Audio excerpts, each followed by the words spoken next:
How do we become intellectually anti-fragile?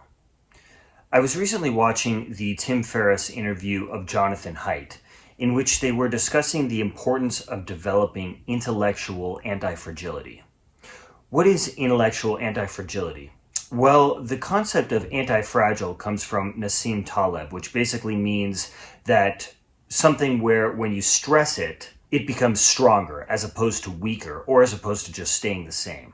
And so the intellectual equivalent of that is really the opposite of a lot of this kind of tribalism that we see a lot of in our culture today, and a lot of this kind of very sort of reactive discourse with a lot of narrative warfare going in all kinds of different directions. And it is fundamentally about questioning the views of the tribe in which we find ourselves and questioning our own views. And you can often get there by asking, is the opposite true? Is the opposite of whatever belief that I hold true? Could it be true sometimes? It's really about questioning our own thinking, and it's really about trying to get closer to the truth. And I think involves having a lot of humility about how difficult it is to get closer to the truth and how much work that takes. How you actually become intellectually anti-fragile, I think, is fairly straightforward, though not at all easy. It's about exposing ourselves to different ideas from our own, different ways of thinking from our own. It's about looking at all sides of an issue. Intellectual fragility, on the other hand, is about kind of rigidly holding our views, being very emotionally reactive when they are questioned or when we encounter people that have different views. It's about strawmanning the other side to avoid taking it seriously. And it might involve attacking or trying to stigmatize people that hold different views or that are kind of trying on different ways of thinking from our own. I think that a big part of intellectual anti-fragility involves really being able to be aware of all of our emotions as they arise, being able to kind of nurture them and work through them, seeing that they are inside of us rather than making it about the external stimulus, and really exploring all sides of an issue and perhaps discovering new ways of looking at an issue to get closer to the truth. I think that for a lot of us, what makes this so difficult is the fact that we've been programmed in environments where this kind of free thinking really isn't allowed. If all of the most important groups in your life, perhaps starting with your family system, don't really allow you to engage in the kind of actions and the kind of thinking that lead to intellectual anti-fragility, then it could be really scary and extremely uncomfortable to go down this path. And so you might really identify very strongly with this conditioning and not actually see it as conditioning. To illustrate this, suppose that in your family of origin, you express a view or a way of thinking that causes a strong emotional reaction in a family member that has power over you, like a parent or an older sibling or something. It depends on the power dynamics in the family system. That represents a boundary of how you're supposed to think, on some level, in order to remain part of that group.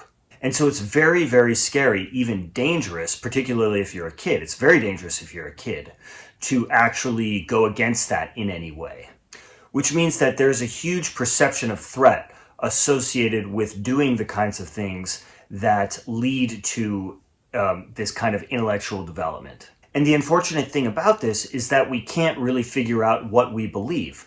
We have to merely adopt the views of those around us, because they are essentially, though probably not consciously, they are essentially using their position of power over us to control what we think and how we show up in the world.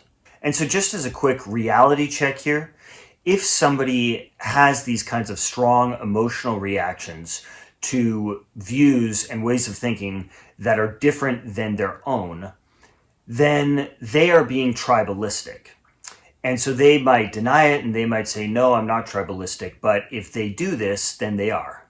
So if thinking for yourself threatens your ability to remain a part of your tribe, then you will inevitably just abandon your own actual perspective and simply conform. And so for a lot of us, it can really pay to look at what our early environment was like. So what kind of a conditioning does this sort of early environment produce in us? What are the kind of relics that we're left with now that might be impeding our ability to develop intellectual anti-fragility? Well, I think we're very likely to have this kind of automatic response that causes us to just hide and not really express what we really think, and potentially not even allow our minds to kind of go to the places that allow us to develop our own perspective and really think independently about issues so that we can get closer to the truth. Instead, we might just shut all of that down and kind of automatically go towards whatever views we're supposed to hold. And getting out of that conditioning, which I think inevitably involves a lot of fear, can be very, very difficult because it's so dense, particularly early on. It's so overwhelming. And I think that overwhelm probably has a lot to do with why a lot of people don't, I think, transcend this conditioning even in their entire lives. Because when they encounter it, there's a lot of pain that comes up and a lot of grief that comes up. And so it can be a lot easier to just kind of give up. But transcending it, I think, is really about being able to pause to notice it and kind of bring new awareness to it. And one thing that really helps, I think, is kind of releasing into the body with it. And all of this awareness and all of this mindfulness, I think, really does loosen its power over time. Even though pursuing intellectual anti-fragility can be very lonely and very difficult, I think that it's very empowering, in part because it requires us to develop a level of emotional mastery that we perhaps otherwise wouldn't develop. And so I think that really kind of consistently going along this path of really looking at each difficult emotion, difficult trigger, let's say, that comes up inside of us, while really being committed to pursuing and trying to get closer to the truth intellectually by looking at all sides of things and by really being intellectually humble. I think doing those two things is extremely empowering and hopefully can lead to a more successful, fulfilling, and creative life. So I hope that you've found this video interesting and helpful. Please subscribe to the channel if you haven't done so already. Thank you so much for joining me, and I look forward to having you next time.